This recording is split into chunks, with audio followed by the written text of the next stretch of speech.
Bonjour, dit le petit prince. Bonjour, dit le marchand. C'était un marchand de pilules perfectionnées qui apaise la soif. On en avale une par semaine et on n'éprouve plus besoin de boire. Pourquoi vends-tu cela, dit le petit prince. Oh, c'est une grosse économie de temps. N'oubliez pas, cesse ton bavardage, ne sois pas pressé. C'est une économie de temps, dit le marchand. Les experts ont fait des calculs. On épargne 53 minutes par semaine. Et que fait-on de ces 53 minutes, dit le petit prince? On en fait ce qu'on en veut.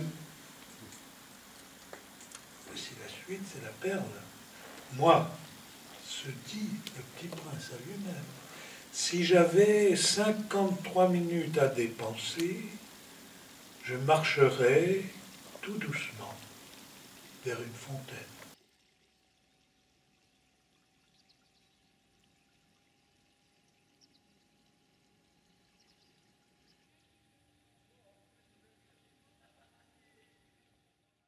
Ce que Saint-Exupéry nous dit avec la source, c'est que nous ne sommes pas à l'origine de nous-mêmes.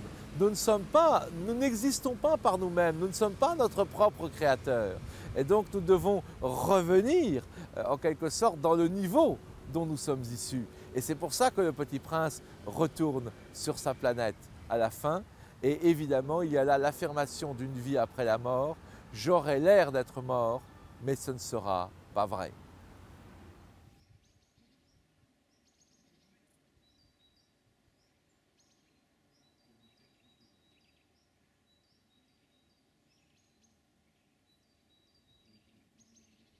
Il n'y a pour nous d'entrer dans la vraie vie que par la conversion.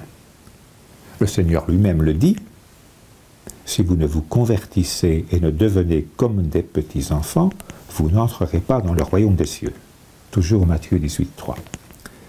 Il est tout à fait normal, continue-t-il, que seuls les tout-petits y entrent dans ce royaume, puisque c'est un enfant tout petit qui les conduit.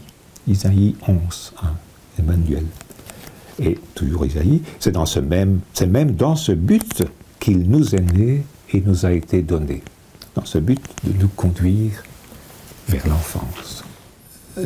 Pour moi, c'est un trait d'enfance, d'authentique enfance, adulte et humaine, que de s'appuyer et de laisser vivre en soi l'imaginaire, la faculté de l'imagination, comme source qui nous travaille, nous modèle, nous conduit.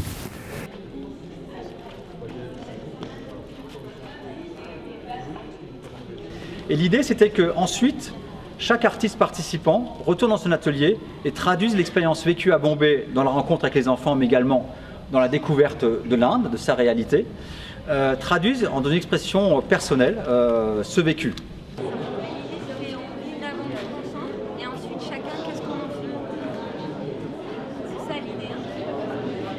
Ce qu'on voit ici, c'est 23 tableaux donc, que j'ai réalisés à la suite des ateliers qu'on a fait à Bombay avec les enfants des rues. Et c'est vraiment le résultat de cette expérience. Comment moi ça m'a imbibé, comment toute cette expérience a infusé en moi, ça a donné ce travail.